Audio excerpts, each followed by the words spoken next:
Hello everyone, thank you for tuning in. Again, I am Kaylee Batesman, the content director at She Can Code, and today we are discussing embracing the startup journey and a crazy passion to build. Today we're going to delve into the exhilarating world of startups. With me today, I've got the fabulous Katie Fradley, Product Development Director, and the wonderful Sophie Brown, Commercial Director, both from Flowlio, and they're here to share their unique journeys and challenges and triumphs of building a startup and their crazy passion for innovation and growth. Welcome, ladies. Thank you so much for joining us on Spilling the Tea today. Hello. Great to be here.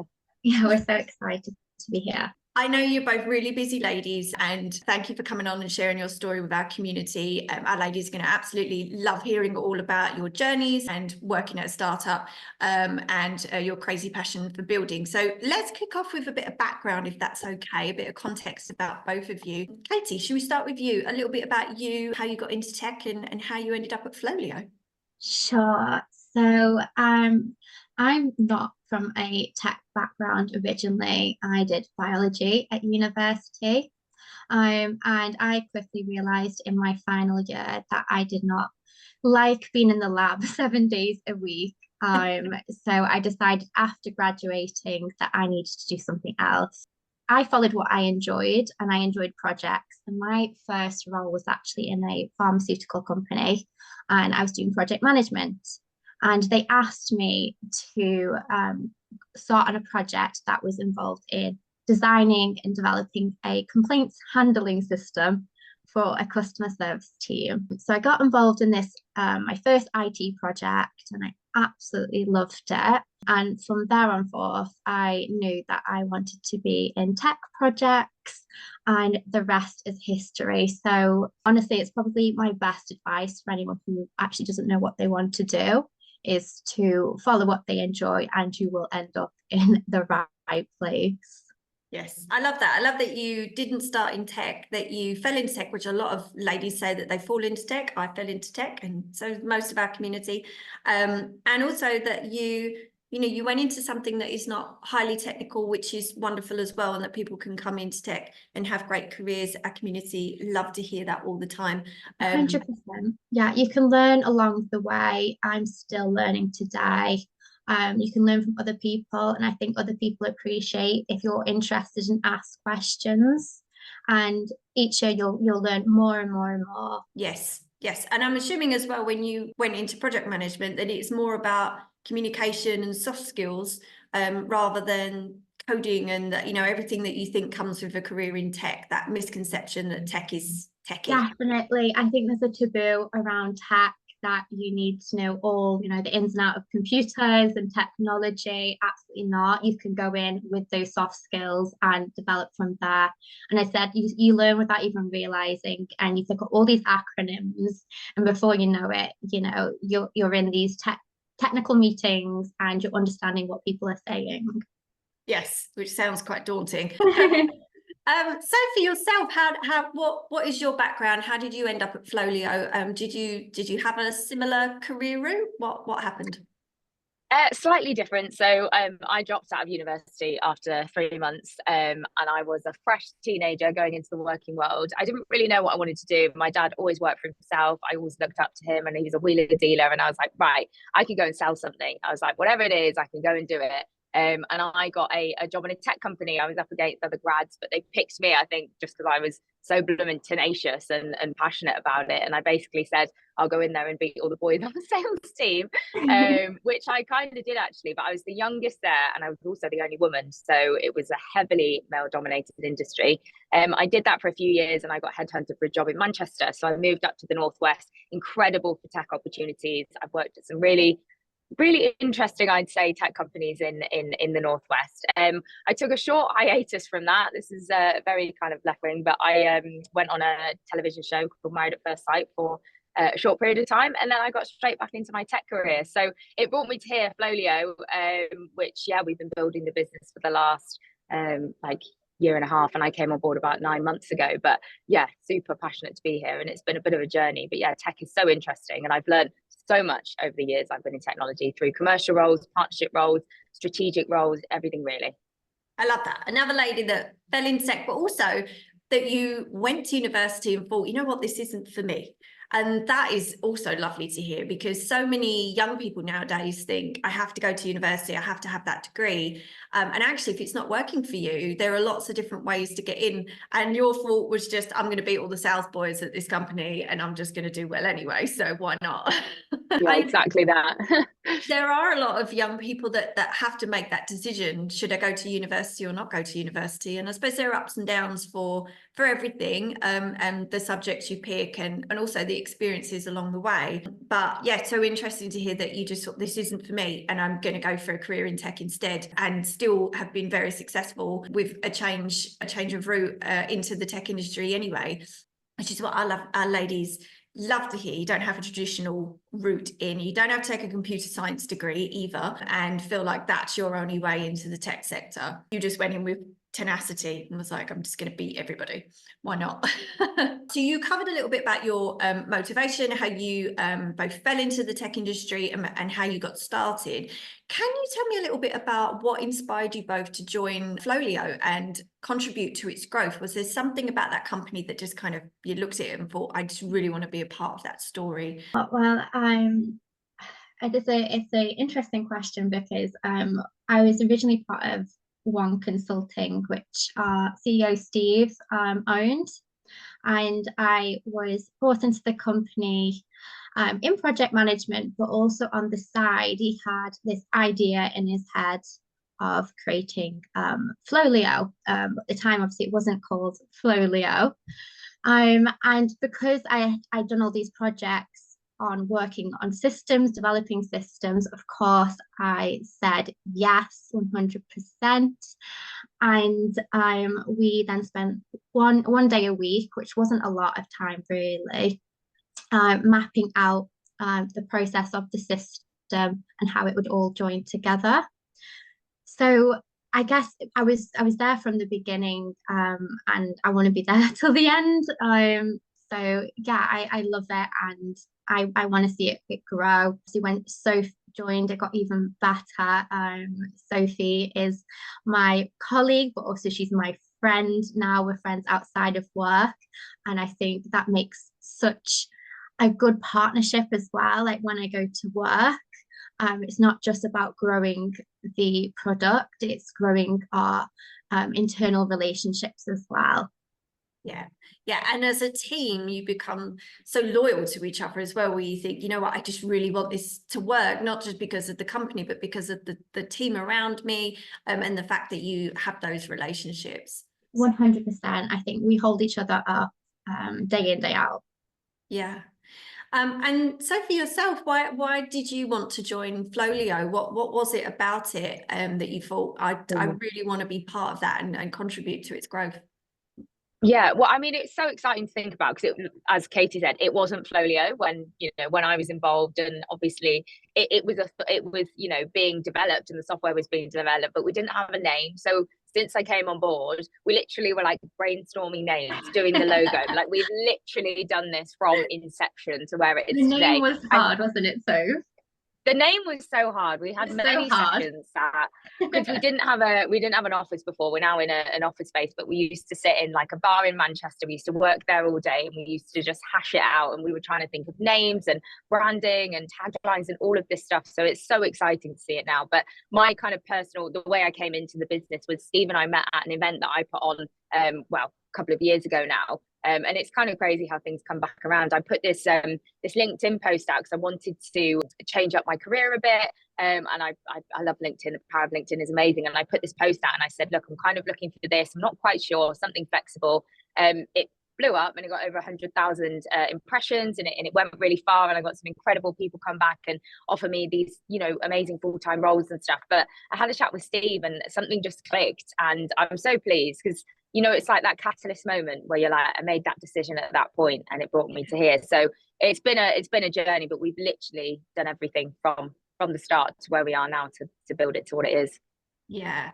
I completely agree with both of you about what you said about joining a startup and how much fun that can be. Also, it can be incredibly challenging as well, be incredibly rewarding to join a company like that, where you're having to think about the name and the logo and the strap, like all of those things from, you know, just from the ground up is so much fun. But also, it takes a certain type of person to want to do that, because, you know, I've been at a few startups and you notice from the team as well, it takes a certain person that is okay with doing that every day and building that company, instead of just thinking, how can I find ways to improve, you know, what's already there and how to run it better. You actually have to think about building that company and what that's like. Which can be incredibly challenging, but as you said, very, very, very rewarding. On that note, can you describe the early days of the startup and any memorable moments or milestones? Sophie, you mentioned sitting in a bar and literally just hashing out what was happening. Do you have memorable moments where you're like, oh gosh, do you remember when we did that? Or do you remember, you know, perhaps you had really small offices when you started and you all kind of sat together and looked at each other thinking, is this ever going to go anywhere? I think, well, that it was always fun. I mean, thinking back, it's about Albert Schloss in Manchester. People might know it, but we used to sit at the back in a booth, and we used to work there all day. And it is really it's an amazing thing to build this, but it is very intense. You're with, you know, the same three people every day, and you're working together. And thankfully, we all are so respectful of each other and get on so well. But you know, no doubt there will be moments where we probably want to tear each other's hair out, but you know, we'll get there. But yeah, I think those early days were just, I think it was when we would, you know, because we thought of a name originally, and there was a name that was already in mind. We went through the process with that ended up not being suitable. So we had to change it. Like, things change all the time, and you have to just adapt day to day. But I think it's just been exciting every time we've achieved something. Last week we had our launch, which was incredible, and I think the amount of people that were there and everything, it just made it all worth it. But yeah, I think those early days were just us working in like Albert Schloss, like thinking of ideas, things coming to fruition, you know, booking meetings even, or like getting a demo with a certain company that you were hoping to, and things like that. Like, every little thing is amplified just because it's so important. Yes, and you saying adapt and change, and again, that's something that not everybody likes. Some people just like to sometimes be in a corporate and have that environment where they just slot into their job and that is it, and they don't have to think about too much change. And by the end of the year, you know, you kind of just been through the motions in your job. In a startup, it's a very different world, isn't it? And it's just very much like, you, as you said, adapt and change constantly, and that is really good fun. Also, though, I don't know, Sophie, if you agree, you're also held to account for and responsible for a lot of things very early on, because there's only you as a team, a very small team, that has to get this going, and that has its ups and downs, obviously, doesn't it? Yeah, massively. I think, well, Katie and I, we haven't been at director level before. You know, this is new to us, and it's an incredible opportunity. And each day I'm so appreciative of that. But it comes with its responsibilities. And obviously, you know, when you're building a business, think, you know, funding and money and things like that. I mean, you've got a ticking time bomb here. You know, the money's not endless. It's gonna run out, and you have to decide how you're gonna spend it, you know, whether we need to raise more money, how, you know, what we need to bring in to be able to break even. And it's a really difficult thing. I think there's a real balance, because a lot of it can become quite, not stressful, but there is that responsibility, and you have to kind of take that on, that weight on. But equally, you can kind of, yeah, you have to find a way to balance that. Yeah. Katie, what about you? Can you describe the early days of the startup and any memorable moments for you and milestones that happened? There's many, and I'm sure when we look back on years to come, we'll remember those with affection. Even now, Soph's already touched on quite a few of them. So the copious amounts of coffee and pastries that we ate, sat together, brainstorming, listing out everything that we needed to do. The launch event last week, that was incredible. I'm so proud of us for doing that. For me as well, personally, when I started off, I definitely didn't have the confidence that I do today. And I remember when we were looking for a developer, for the system. And we used to work in a shared office called Jackton House. And I remember overhearing someone talking about their business, and I realized that they would have a contact for a developer for us. And I was so nervous, but I knew I needed to approach this person, ask them if they had any contacts. And I was so nervous, I went downstairs first to get myself a glass of water. And I remember coming up the stairs, all intention of going over to this person. I ended up tripping up the stairs with this glass of water. But I still did it. I went over to them, asked them, I got a contact, and that person is the person who's developing our system today. So for me, it's quite memorable. It's quite funny when I look back on it now. But at the time, that was a big moment for me. Yeah, amazing. Mentioning confidence there, the amount of confidence that you find at a startup. My gosh, yes, because again, you're the only people there. There's no one else there to say, you know, I'll go over to them and I'll ask if they have a contact. So I think definitely if you're a young person, it's very much startups can be seen as a bit of a risk, perhaps, because if you're in your first or second job, you might be thinking, maybe I won't go to a startup because I'll go to somewhere that's a big brand that's already developed. But actually you learn so much more, so much faster at a startup, and your confidence will just rocket by working at a startup because you have to do everything and there's nobody in your way. So yeah, I love the fact that you the developer that you went and spoke to is the person that's working with you today. No, you really become your own boss in a startup. And I actually couldn't imagine going back to a big corporate company anymore. Flowlio is like our child, I suppose. We nurture it, and yes, it has its ups and downs. We have pressures there, but I wouldn't change it for the world. And yes, the amount of growth that we've all been doing, we're all learning, and doing that off our own backs as well. It's amazing to see, and I'm proud of all of us. Yes, I bet. On that note, what do you believe are the key elements of a successful startup team? You've both mentioned how close your team are, that you are all feel very loyal towards each other. So are there any key elements that you think, you know, every startup really should have within their team? Yeah, I think, well, I touched on it briefly, but I think the respect that you need to have for each other is huge. And like I said, I think we're both so lucky that we work with Steve. He's an incredible CEO and he's very flexible with our team, which is amazing. But I think you need to set out your roles and responsibilities. We probably didn't. We only did that quite recently. So for quite a long time, we probably were, not stepping on each other's toes. But it can be difficult to like divvy out those tasks and kind of understand where each person sits and what they're doing. And when it is literally just you three, it can be difficult because then you're working on the same things. And it's like, we can be more effective with our time. But once we kind of split that out, I think that's made a big difference because we've now got our roles and responsibilities, and Katie on the product development side and myself on the commercial side. It definitely helps. I think also it's always going to be up and down, and I think that you're going to have little arguments and things like that, but that's expected. I mean, if you didn't, it would be crazy, just because it's like a pressure cooker. I think if anyone's able to cope in that environment and never have any, then take my hat off. But I think it's part of it, to be honest. It shows the passion. But yeah, I think the respect is huge, and I think that we thankfully do have that within a team. And I think that we also know that if we needed to, we can bring something up with one another if we're concerned about something.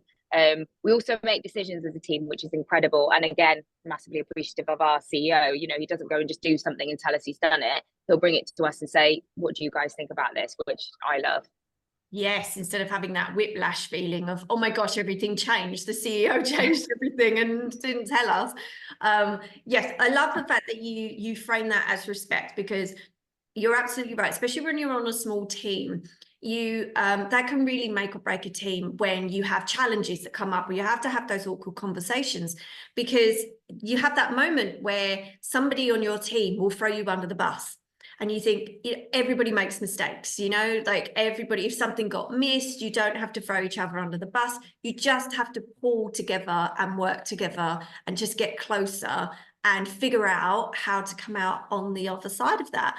But you're so right that comes down to respect, and that is something that is built day to day. Actually, a lot of that is built from you having started sitting in a bar and having those moments, and then obviously as you grow as a team, you know, that must already be in your DNA and in your culture as a company anyway. So if you're now reflecting that to new employees that join, have you found as well that people that join, that you're incredibly careful as well as to who you bring onto the team, and that they're going to you know, fit in with that culture, or at least add to that culture, because it's quite difficult to build that for a startup, isn't it?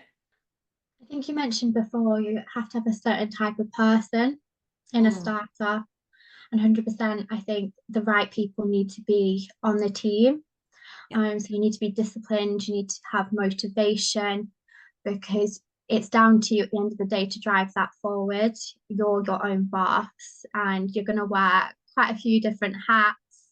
So you need to be determined enough to actually take up responsibilities that maybe you wouldn't enjoy as much as others. Yeah, because sometimes there is no one there to do those activities. Yeah, and I think that's you. part of it. Yeah, 100%. You know, we're all like doing the laundry, but we've got to do it. Yes. And I think it's the same in a business. Exactly. And on that note, obviously, in a startup, there are the fun jobs, and then there are the not so fun jobs. As you said there, we're doing the laundry as well. You're both very driven and both sound very passionate about your jobs, and really love working at Flowlio. So what keeps you both motivated and passionate about your work at Flowlio? Katie, yourself, is there's something that you just love that kind of drives you every day to think, I just want to come and work here and really make this company a success? I suppose it is that end goal of seeing it out, people using the product. So I'm really passionate about the product itself. And I think that is very important in having a business. You have to love your service offering. So the product will help people, will help them in their day-to-day jobs. And I wish I had Flowlio when I was starting out in project management, because it's an enterprise project management software solution. So it'll help people to set up projects, deliver them, report on them, realize the benefits. And it's suitable for people who are starting out in their careers, as well as seasoned professionals.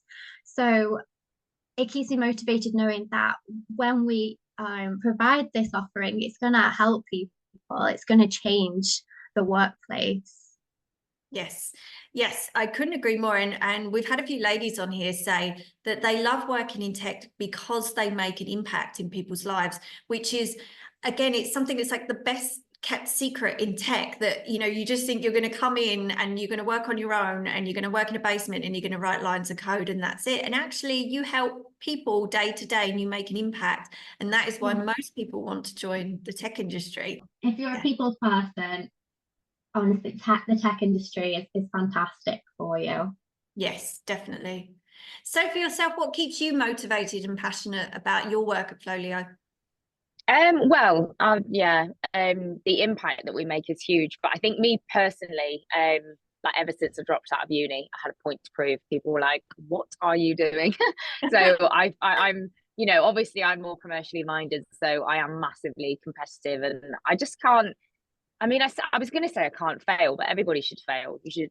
You should fail fast, and you should, you know, be able to pick yourself back up again. But I want to see this be a success, because I know that it can be, and the amount of work that's gone into it up to this point is incredible, and it's been, you know, done by such a small team as well. And when we show people their response, it just, you know, it makes you realize even more how incredible it is, and the software is just so advanced and it is amazing. But yeah, I just think I want to make a success of it, and I think as a team, you know, we've done such a good job up to this point. I would hate to see that, you know, not happen, and I know that it will. So every day is just, you know, we're just pushing and pushing to make that happen. Yeah. And actually that mindset of you coming out of university and then thinking, I'm going to make this work. That is exactly the mindset, which is just perfect for a startup, because you said there, fail fast and pick yourself up. And that happens sometimes every day in a startup. And you just have to keep going and keep going, don't you? It's just very kind of dropping out of uni after 3 months kind of set you up for that mindset already. You just seem like you were that type of person.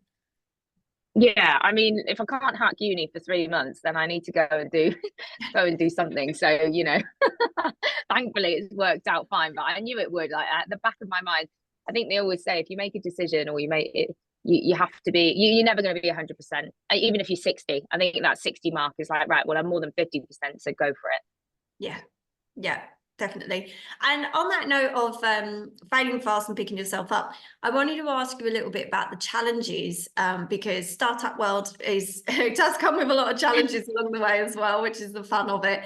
But what has been one of the biggest challenges that you've faced while developing Flowlio? And Katie, yourself, have you found any big challenges, or what was your biggest challenge? So I think it was having to learn a lot of different roles at one point.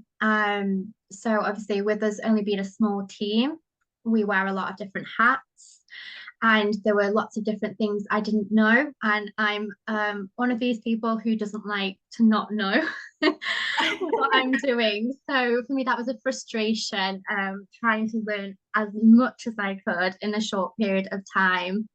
But we're getting there. I'm learning so much. And as I said previously before, it's amazing how far we've come.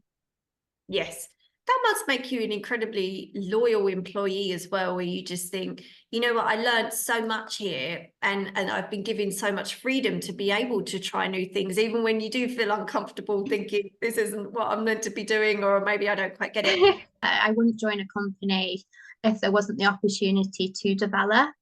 Definitely get that freedom within a startup, even sometimes when we don't want it, but you still get that freedom. Sophie, yourself, what is there a biggest challenge that you kind of think of when you think of developing Flowlio? Yeah, I mean, well, the actual development itself, we only have one developer, and he's based overseas. He's from Manchester, but he's based in Colombia. So we've had time difference to contend with. We also had, I mean, things like we had a demo recently, and the IP had changed, so we couldn't do the demo. Which obviously, when you're booking in, we need the demo to sell it, to make money, to do this. It's like, it's all these things, but you learn from every single thing. Like all that needed was just to make sure that we told him that we were doing it at that time, so that he could then, not make those changes. But there's all little things like that that end up feeling like such huge things, because you're like, oh, I missed out on doing that demo, or this didn't happen, and it's a bit of a knock-on effect. But I think also just like the time management and stuff, like Katie said, we're wearing so many hats and there's just the three of us. So, trying to work through a priority list that just gets longer and longer by the day is really tricky. So yeah, I think things like that, but we're getting better at that. But the thing is, the priority list, it doesn't ever get any shorter. It just keeps going. So you're always in this cycle. Yes, and where to put your energy, because your priority list, everything on there is important. It's all a priority. So Everything's a priority. yeah. But luckily you bond really well as a team, and at least have each other's backs to help with that. Mm-hmm. Ladies, I could keep talking to you about this all morning, but we are nearly out of time. But I really wanted to know a little bit more about Flowlio. What are your long-term goals for Flowlio, and where do you see the company in the next 5 years? Katie, should we go with you? We have so many plans for Flowlio. It's really exciting. Obviously, at the minute, we've got the MVP out, the minimal viable product. So this has all the functionality we originally mapped out, but we've got a pipeline of different features that we want to introduce onto the software system. I don't want to give them all away here. I want it to be a bit of a surprise for people as it develops and progresses. But we'd love to see our product also and advertisements on like a train or a bus. See it out there when people talk about a project management tool. I want Flowlio to be the first one that comes to mind. But yeah, we've got so many plans, and we're super excited. I'm sure Sophie can tell you a bit more commercially what we have in store. Yes. Sophie, plans and hopes and goals for the future? Yeah, I mean, well, we're hoping to go, huge with this, and we want it to be global. But we obviously have the project management tool, which is the software, but we have our training that was recently Ofqual accredited, so we can offer that as a business, which is incredible. So that allows us to train up. You know, we're so also as a team, we massively want to train, you know, the next generation and young people, and we're hoping to partner with like universities and things like that to be able to offer that project management training, because really it is about giving people the right tools for the job, because we've seen it so many times where people are, you know, running projects and things like that, and then they get, you know, worn down to the point of, we've seen people go off for stress and things like that because they're not given the tools they need to do what they need to do. So the training and the tool, the software literally goes hand in hand. So we're just looking to grow that really across different industries, you know, different sectors, and be able to train the next generation and be able to give back as much as possible with that. But yeah, big goals and dreams, and we've got a product development, you know, timeline and roadmap that's literally so incredibly exciting. So we can't wait. Yeah, yes, my gosh, your priority list just doubled there. Things that you need to do. Can I ask you quick, can I just pick your brains quick? If you were a member of the She Can Code community and you're thinking to yourself, should I join a startup or should I join a corporate, in terms of, you know, you're just entering tech, or you've been in tech a couple of years already, is there any advice that you wish, you know, somebody told you when you started out, when, you know, going into a startup? Is there anything that you would tell our ladies? Katie, any advice? I would just say to go for it. Be resilient. Sometimes you're going to get knocked back, but don't let them deter you. Carry on, because you can do it. I almost wish I had like a future version of myself, like pushing my earlier younger self on. But yeah, just be resilient, and if you really want to do something, you can. So it's having that confidence and strength within yourself to say, yeah, we're going to do this, and you can make it work. Yes, brilliant advice. Sophie, yourself, anything you wish somebody had told you? Yeah, well, I think the startup environment, it's not for everyone, but that's absolutely okay. I think that there's going to be people that are so well suited to it and have that kind of entrepreneurial spirit. There's also no harm in joining, you know, a larger company and building up your experience there. So it just depends where you're at as an individual. I'm such an advocate for like mentor programs, and I think something that you can do is either find someone that's within your business or outside your business. Things like LinkedIn are great for that, aligning yourself with someone that, you know, is a role model you look up to and asking them for advice. I think that's the best thing to do. And if you're thinking of joining a startup, drop someone a message on LinkedIn that's working within a startup.